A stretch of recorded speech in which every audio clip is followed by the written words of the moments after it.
대표님이 물어봅니다. 이번 달 매출이 얼마야? 아주 간단한 질문입니다. 숫자 하나면 끝나는 질문인데요. 하지만 이 질문을 받은 담당자의 머릿속은 복잡하기만 합니다. 담당자의 머릿속에서는 이런 일이 벌어지고 있습니다. 영업팀 엑셀 열어야 하고, 격리 ERP 확인해야 하고, 그거 아직 이번 달 마감 전인데, 라고 생각하면서 팀장님께 먼저 물어봐야 하나? 이런 고민을 하죠. 미국 기업 생산성 연구기관 APQC가 측정해본 결과입니다. 기업이 한 달 실적을 정리하는 데 걸리는 시간은 평균 6일이 걸린다고 하는데요. 심지어 느린 회사는 10일도 넘게 걸린다고 합니다. 대표님의 질문은 단 3초, 담당자의 대답은 6일이나 걸립니다. 그런데요, 어떤 회사 대표님들은 지금 이 순간에도 핸드폰을 꺼내서 바로 매출을 볼 수 있습니다. 회의 중에도, 차 안에서도, 주말 아침에도 담당자에게 물어보지 않습니다. 그냥 볼 뿐입니다. 같은 대표님인데 왜 이렇게 다를까? 오늘은 이 차이가 어디서 오는지 얘기해 보려고 합니다. 왜 우리 회사 대표는 숫자를 물어봐야 알 수 있을까요? 시스템이 없어서? 아닙니다. 그러면 회사에 돈이 없어서일까요? 그것도 아닙니다. 이유는 딱 한 가지입니다. 데이터가 흐르는 길이 없기 때문입니다. 대부분의 중소기업들은 데이터를 보통 월말에 정리합니다. 영업실적은 월말에 엑셀로 모아서 보고, 매출에 대한 확정은 격리가 세금 계산서를 끊어야 확정이 되고요. 재고는 월말에 실사할 때 맞춰서 봅니다. 그러니까 이 기간 중에 대표님이 물어보면 아직 정리가 안 됐는데요? 라는 답변이 나올 수밖에 없습니다. 데이터가 없는 게 아니라 아직 안 들어갔기 때문이죠. 영업팀 엑셀 파일, 격리팀 엑셀 파일, 생산팀 엑셀 파일, 양식도 다르고 기준일도 다르고 합계 방식도 다 다릅니다. 이걸 합치려면 누군가는 하나하나 맞춰야 되고요. 이 작업만 반나절에서 이틀 정도 걸릴 수 있겠죠. 일부 조금 규모가 있는 회사들은 ERP 시스템을 씁니다. 그런데 지난 영상에서 말씀드렸죠. 직원이 시스템에 입력은 하는데요. 확인은 카카오톡으로 하고 있습니다. 입력하는 사람과 확인하는 사람이 서로 다른 채널을 쓰니까 시스템에 데이터가 있어도 대표님께는 최신 정보가 안 가는 겁니다.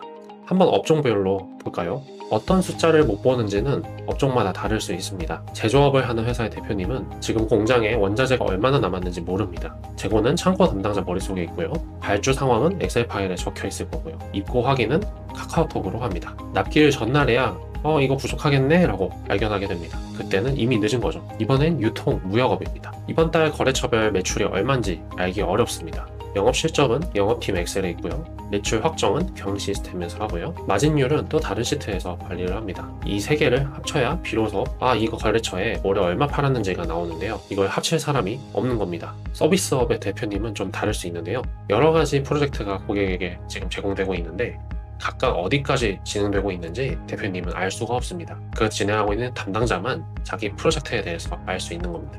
주간 회의 때서야 대표님 그거 이제 2주 밀렸는데 어떡하죠? 라고 듣는 겁니다. 고객한테 약속한 납기 날짜가 있는데 큰일이 난 거죠. 제가 국내 IT 외주 시장에서 공개된 프로젝트 의뢰 데이터를 직접 분석해 본 적이 있습니다. 실시간으로 회사의 현황을 보고 싶다라는 이런 요구가 1300건이 넘어갑니다. 이게 시스템을 만들어 달라는 첫 번째 이유가 됩니다. 대표님이 숫자를 바로 보고 싶은 욕구인 거죠. 맥킨지 조사 결과도 같은 얘기입니다. 빠르게 의사결정을 할 수 있는 기업이 재무 성과가 2배가 좋다. 이거는 대표님이 똑똑하거나 직원이 훌륭하기도 하겠지만 회사 안에 볼 수 있는 구조가 있냐 없냐 그 차이에서 발생하는 겁니다. 보통은 이 문제를 겪는 대표님들이 시도하는 해결책이 3가지 정도가 있습니다. 그런데요, 미리 결과부터 말씀드리면 이 3가지 방법 다 안 됩니다. 안 되는 이유도 다 같아요. 그러면 안 되는 이유를 왜 알려드리냐면요, 이렇게 하지 마시라고 말씀드리는 겁니다. 첫 번째입니다.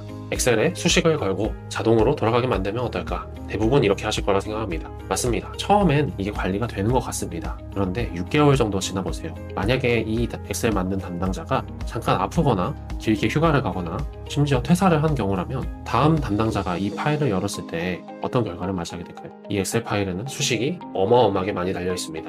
뭘 건드리면 어떤 데이터가 어떻게 깨지는지 아무도 모르는 거죠. 만약에 데이터가 3만 행이 넘어가면 엑셀 파일 저장할 때마다 10초씩 멈춥니다. 물론 엑셀은 아주 훌륭한 도구입니다. 그렇지만 엑셀은 도구일 뿐이지 시스템은 아닙니다. 두 번째 해결책입니다. 현황판, 대시보드를 만들면 보이겠지? 라는 생각으로 여러 가지 프로그램들을 도입하십니다. 화면은 예쁘고요. 그래프도 나오고 실시간으로 써있다 보니까 괜찮네 라고 생각을 하시게 됩니다. 그런데 한 가지 질문. 이 현황판에 드러나는 데이터는 누가 과연 넣는 걸까요? 결국에는 직원이 매주 엑셀에서 숫자를 복사에다가 붙여 넣어야 합니다. 직원 입장에서는 자동화가 아니라 수작업이 하나 더 늘어난 겁니다. 예쁘게 보고서 화면을 만든 게 문제가 아닌 거죠. 데이터가 흘러들어오는 길이 없는 게 문제였던 겁니다. 그래서 결국에는 큰 결심을 하십니다. 제대로 한번 해보자.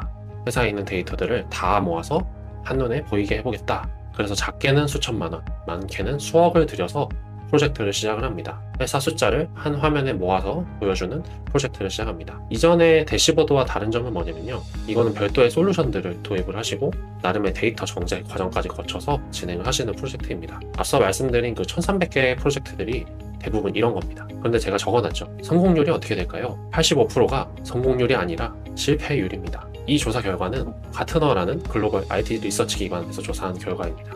이런 프로젝트를 10개 하면 8개 이상이 기대한 효과를 못 낸다는 얘기죠. 그렇다면 왜 이런 결과가 나왔을까요? 회사의 업무 방식은 그대로 두고 데이터만 모으려고 하니까 데이터가 흐르는 길이 없는데 아무리 좋은 화면을 만들어봤자 보여줄 게 없는 겁니다. 앞서 말한 이 세 가지, 엑셀을 열심히 만들고 간단한 현황판, 대시보드, 리포트를 만들고 그걸 하다가 안 돼서 결국에는 프로젝트까지 전부 다 보여지는 화면을 만들려고만 하다 보니까 잘 안 되는 겁니다. 근데 문제는 화면이 아니라 데이터의 흐름이라고 말씀드리고 싶습니다. 이거는요, 그냥 이론이 아니고요, 제가 겪었던 사례를 같이 말씀드리는 겁니다. 꽤 규모가 있고 법인이 여러 개 있는 회사였는데요, 임원분이 각 법인별로 발주 건수와 예상 매출과 물량 수치를 한눈에 보고 싶다라고 말씀하신 겁니다. 근데 데이터가 월말에만 시스템에 입력되는 구조를 가진 회사였습니다. 데이터도 있고요, 시스템도 있는 회사였지만 담당자가 월말에 일을 몰아서 입력을 하는 시스템을 가진 회사였습니다. 그렇다 보니 월 중에는 최신화된 숫자를 볼 수가 없는 겁니다. 그래서 임원분이 데이터를 가져와서 보여달라고 해도 보여줄 수 있는 데이터가 아닌 거죠. 그래서 경영진이 결단을 내립니다. 큰 돈을 들여서라도 현황판을 만들어보자 라고 프로젝트를 시작하게 됩니다. 프로젝트가 시작됐습니다.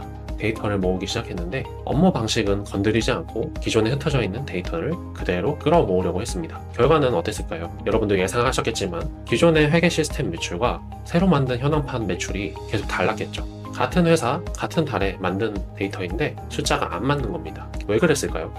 데이터의 기준이 달랐던 겁니다. 회계 시스템은 세금 계산서의 발행일 기준, 그리고 현황판은 매출의 수주일 기준으로 입력을 하기 때문에 같은 거래건이지만 입력 날짜 시점이 다르기 때문에 숫자도 달라지게 되는 겁니다. 하버드 비즈니스 리뷰에 실린 IBM 연구 결과에 따르면 이 숫자가 아주 충격적입니다. 데이터 품질 문제로 회사에서 새는 비용이 기업당 연간 170억의 손실이 발생한다 라는 결과가 있습니다. 제가 있던 회사도 마찬가지였어요. 회계 시스템 담당자랑 현황판 프로젝트 담당자가 수개월 동안 과거 데이터를 하나하나 짝맞추기 하고 있었습니다. 큰 돈을 들여서 과거 데이터를 복귀하는 수준에 그쳤던 겁니다. 분명히 임원의 요청사항은 최신화된 데이터를 그때그때 보고 싶었을 거고요. 미래를 내다보고 회사에 도움을 주려고 했던 이 프로젝트가 그냥 과거를 되짚어보는 프로젝트 수준으로 머물렀던 거죠. 핵심은 간단합니다. 돈을 쓰면 해결될 거야 라고 생각을 했는데 순서가 틀렸던 겁니다. 자, 그러면 어떻게 해야 되느냐? 먼저 비포어와 애프터를 보겠습니다. 비포어에 대표님이 이번 달 매출 얼마야? 라고 물어보면 담당자는 영업팀 확인하고 엑셀 취합하고 격리 대조해보고 보고서를 작성했던 이런 과정을 거쳐서 한 3일 뒤에 대표님 여기 있습니다 하고 보고를 드리죠. 그럼 대표님이 이 숫자 맞아? 라고 물어봅니다. 그러면 이거 다시 한번 확인해 봐야겠죠. 그럼 또 하루를 씁니다. 그러면 4일이 걸리는 이 보고 시간을 애프터에서 대표님의 핸드폰을 열고 바로 매출 현황을 보고 거래처별, 법인별, 월별 비교까지 바로 할 수 있도록 만드는 겁니다. 이러한 과정으로 바뀌려면 저는 3가지 단계가 필요하다고 말씀드리고 싶습니다. 근데 대부분의 회사가 실패하는 이유는 뭐냐면 1, 2단계를 하지 않고 3단계부터 하려고 해서입니다. 첫 번째, 가장 중요한 단계입니다. 첫 번째는 돈이 드는 게 아닙니다. 데이터를 정리하는 겁니다. 지금 우리 회사 데이터가 어디에서 생기고 있고 어디로 가고 있는지 한번 그려보는 겁니다. 영업에서 수주를 해오면 그 숫자가 어디에 적히고 있는지, 그리고 그걸 누가 확인하는지, 그리고 그게 어디까지 보고되는지 확인을 해보는 겁니다. 이 흐름 단계에서 데이터가 끊기는 곳과 중복되는 곳을 찾아야 합니다. 대부분은 여기서 발견됩니다. 아, 같은 데이터를 내가 여러 군데다 넣고 있었구나 라는 걸 깨닫게 됩니다. 두 번째입니다. 앞에 같은 데이터를 여러 군데 넣고 있었다면 그 구조를 바꿔야겠죠. 한 번만 입력하면 나머지는 자동으로 연결되게, 제가 지난 영상에서 말씀드렸죠. 데이터를 보내지 말고 넣게 하면 된다 라는 말이 이 이야기입니다. 데이터를 넣는 곳은 한 곳이 되어야 되고 보는 곳도 한 곳이 되어야 합니다. 이게 진짜 시스템의 본질입니다. 수억 원짜리 프로젝트가 아니라 데이터를 한 번만 넣으면 어디서든 보일 수 있는 구조를 만드셔야 합니다.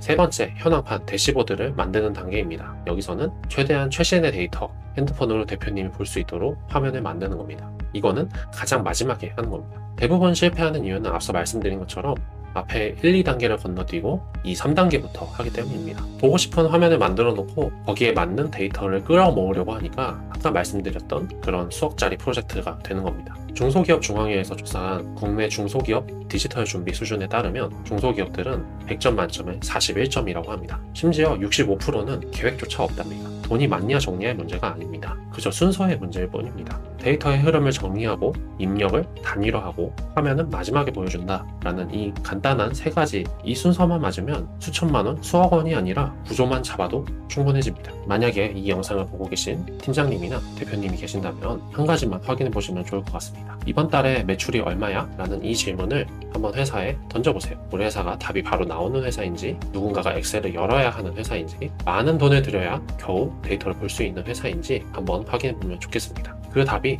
곧 우리 회사의 위치인 겁니다. 이 영상을 보시면서 우리 회사는 1단계도 안 되어 있는 것 같은데 어떻게 시작하면 좋을까? 라는 고민이 드시는 그런 분들을 위해서 제가 30분 무료 상담을 운영하고 있습니다. 우리 회사 데이터 흐름이 어떻게 생겼는지, 어떻게 끊기는지, 그리고 1단계에서 어떻게 정리하면 되는지 대략적으로 말씀을 나눠보면 방향이 잡힐 수 있도록 제가 도와드리겠습니다. 제가 말씀드리려는 거는 또 값비싼 프로젝트 얘기를 드리려는 게 아닙니다. 오늘 영상에서 말씀드린 그 순서, 그 첫 번째 단계를 같이 그려보는 시간을 가지면 좋을 것 같습니다. 제가 아래 댓글과 설명란에 링크 남겼으니까요. 편하게 신청해 주시기 바랍니다. 지금까지 영상을 시청해 주셔서 감사합니다. 다음에 또 뵙겠습니다.